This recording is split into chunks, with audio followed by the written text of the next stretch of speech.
Yeah, would you dimage me? Would you dimage me? Would you dimage me? It's a West Bagala way in video day back. Where coronavirus, a moose and some muse, corona and virus or more having power of Yasim. And I update and I said, some echoes war, and I said, coronavirus I dig on the Yano, the best person to a man for. Yes, chassis.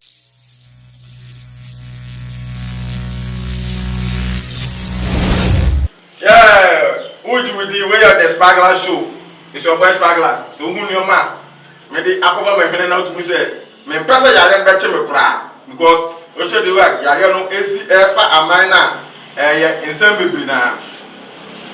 Ya bese me no. Coronavirus once and some any debra na no pay we update any on my still na coronavirus no episode didi na den eko. Utu me say coronavirus no fa amai bebre na. Odi ama bebre na so ye den enya we dey update aye dey every month about the Church of Pentecost. The Church of Pentecost Vision 2023 said possessing the nation I'm an agent of transformation, which means that the Church of Pentecost was say possessing the nation or you see that you fa amai but coronavirus also say no but transfer will say corona and I said the Church of Pentecost one show here Pentecost will fa amai na indeed coronavirus akofa or more Vision 2023 and I said the team now or more gina so say more farm and a coronavirus they use say where or be fa amani na which means say we kum go bebre sisi say na nkofo otu ekum mo na say yare so ekum mo ye or 4,000 which say and am 6,000 abeg they say no Ghana have already confirmed 3 man say or they can confirm 2 cases sisi say na kwa 6 you nim any other be sibie sisi say no schools bebre na dey close emra your president eba ya obema nation address we close some and I said or can as of broadcast say schools should be closed mba said and yeah and sa video near there eba na so back out obeka say schools na there including social gatherings simple no say so ba be band it is only one video na you be say the video near there and it na so video. All universities, senior high schools and basic schools, i.e. public and private schools, will be closed Monday, 16th of March 2020 till further notice. Yes, what should we do next? We say, excuse me, we need to close this and before we need to activate. We no money at it. We no spend any day. And then we say coronavirus. No, virus is in Penya. Virus is so hard. Virus hammer. Excuse me, we need to close. Companies, a lot of companies, and one can close. Then we say, aso ewie no na eba and I say you expect ewie bi one man there the time as one na won fa nyanko so do ho eden e ma nyame na the last time I did video e ba kwan e fa so yare no wunya bi and I say we to prevent won say bi kura na obi a o sa yare bi eden e te kura na wunya sa yare ne bi unu ezi a ukoba bi a masa blood edition sa short hand sanitizer no so ade a short mass edition so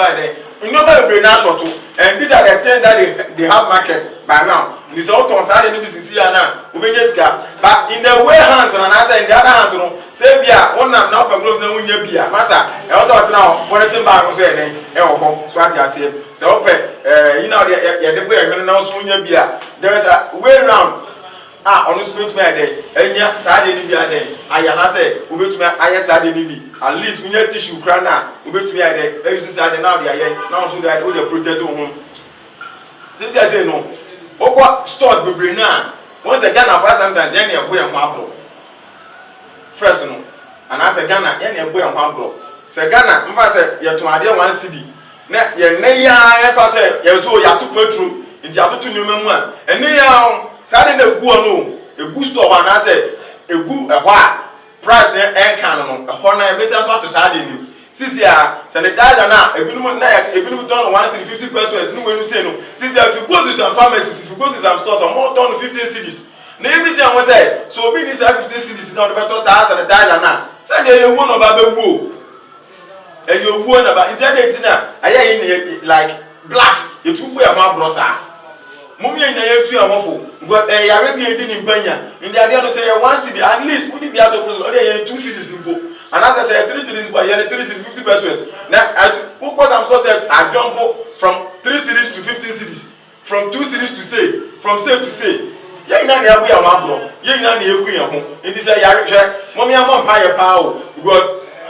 ye boni ye no e na yakopon e twe aso because o hwe yaro the way eku na masa eku mommy ye ni e na ya so Jesus said also who the importance and going to say won wrong nsa and going to say bia won am also protect won say what the notes a image version won hene say bia de bia also wrong nsa also use a sanitizer no na say won so yare no want me enya bi no I think there are videos circulating since the radio stations in Ghana radio stations in the whole all over the world TV stations all over the world about coronavirus because this say no or no and I order hate this here. Sisi our America and if la makafi where the nation and komo ba so ma be do omudi ba coronavirus no aba konka bibia e virus bia e hardwen e virus bia ba mu a ebe kum easily na say obi so betu enya bi easily so let us all try our best and I say no churches are what Ghana has say no yes even though social gatherings like have been banned say bia we say and I say like for now no they should ban all these things for further notice no yes ram say ebia in case na obimpo and I say emma say ekuo bi kura omukohia akompare say bia nyankopa nwa ema scientists and I say inimdifo mo pe coronavirus no ehu aduro no nyankopa mi omani no munye ehu aduro na yes ram say mo kwa mo so you should be careful ye nkan so obi ade enya bi but at least mo kwa muntu protect mo ho say mo be use sanitizer na munyusu na ni na eden enko so ho ha ti say me show videos a ekwa na say circulate our Ghana say ya ebinu ede mask I shop mo hene anyway numi na yan hwe na ebinum anase scientists enya brea omo pa coronavirus na no no na ebinum so enam ye de omaka say den epe these are mask no plan no ye obagu o wa ye chotokro ato awu say ebinum ebinum smoke fam na omo no mo sanso ai den afam yara no so mo say pe heat Indi ye bi say utmi esmoku so smoku ayare na nchiwa na so onya hu say video me ba video ni ntum na show video no sinema mi pa o smoku no sanso ebo sprite abuso ya show video no ye fa bi ni ese de ye ka say di we ni achi a ye bewu.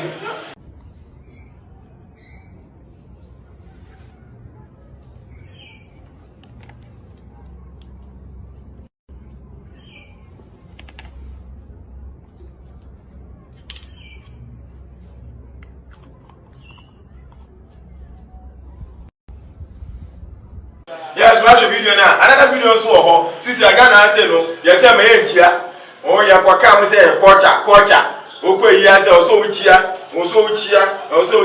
Since I was ya no so na aba no. Corona ni nua ba so tum so mo ye gbonu. Since so mo ba cancel ni we bebre mu. Se wo ka say wo di kocha na chi a, wo benya corona ani ni nua virus no. Ni so nya hu video na. Mo me hwe mpanifo mo ahia meeting. Yasha the way omusi echi omo na na yensua sa de no sisi abra say ochi obi a wihia na oh my boss say sisi abeka na akra no minchia no opa onko menini ni problem bia so ade say ini say onya musa video na video any pictures are circulate here how I be say dey achia no yasha sa video no bra.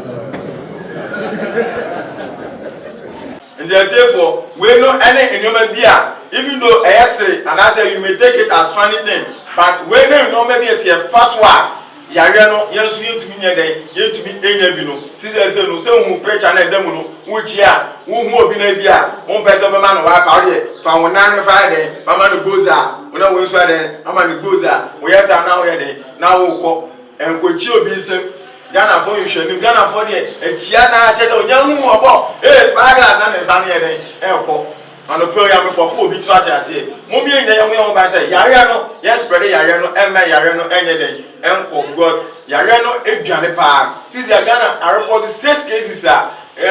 you beyond and then, since yes, no students and as a perform schools community, I have a few from KG to tertiary level. to baby a private schools omo ina dey abafi omi mbisi an wo say den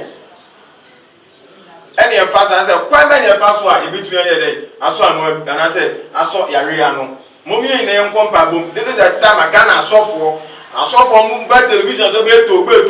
asofo mu meloto numbers asofo a brabeji say this is the time o say mu ina mo ya one ni ina ya kompa say nyankopon emi yani just recently we tell we to nya no duro we say beto ameto oye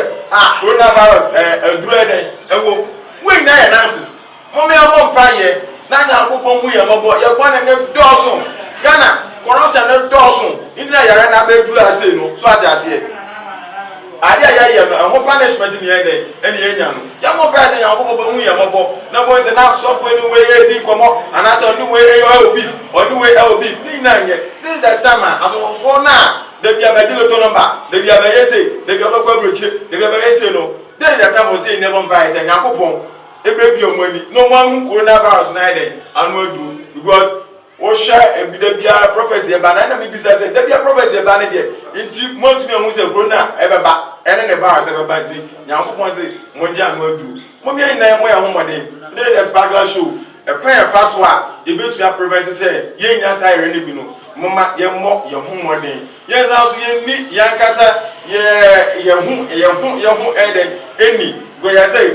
cleanliness is next to godliness what ya say ni so do hu ni ana say wan kasa ko hu ban ya won fa yare no so enye de enfa ngomo bi ena misremo say bia won so yare no e bia sometimes no e bi aba mu ana say bia won na kra no free say o like the way hu no usinizi ubo wa yese masa yes rawa yan kaso ne yare ni bi but at least report to the nearest hospital and as a clinic I want to chene say bia if they could take your sample say the be corner say bia they won say bia yare no who obi and as uni bi it's better so go to 200 to say the best say your man it mo me ina dey yam ya homode na Pentecost team na coronavirus afa say ofa aman no nyankopon moa na ontwa so na yentumi ensom nyankopon ni yie because he say Ghana onesi and I say we are suffering na ekom ene ba be dey sisi anioma sisi e wo market and I say goods e wo market sisi e say no say nyankopon gwa na e to wi a asan because company be brena kulusu imianu company be brena kulusu as he say no mu nya adwuma imianu a wa out no say e di wi a asan we eye adikesi ana say ade ba like say nyankopon nwa na yentumi ensi ade nu anu kwan tempe ade kom pa na baba Ghana me so me kan video ba ko me pemaduane pa nti sise mama kwaje afuo bi a master say me ye brode banchen ne won ka ho nti wo so say wanya wade dia ene etena ho na mo ye ho ban ne nya say sise say no we na say they are provided say yare no and spread it all Ghana say it is a new update ba ya the bebro wujudi the Sparkler show no so you say aboa for mo boa ye eme de dwumadie na de ba ye no pisti and I say M2 multimedia and I say photo shoot strategy so mo want na say so be say omo twa wedding adore bibia unya contact omo number na 0591850850851 on say be come see you no na say ono ma de twonkomo adore wedding bibia sisi aso no coronavirus aba ndi say o from na so mo ba boa ho na pe sanitizer no bi ye dey fa mo na say de bia mo ba mutumi aden aye adwuma no nti ya pese mreti no you say subscribe to our YouTube channel Sparkler GH na bottom man so the new video ba na man notification say new video aden abeto we to have a YouTube account and I say we to go show video no Facebook Sparkler GH Instagram say there Sparkler GH mummy na mo homode say ye ba boa na yare na aba no and spread the and I say anko bebre mummy na moa as Ghana for na nya ba ko na nya sa nwotwonwon no ye mo mpa say nyankopon ebetu yare na say yakra mo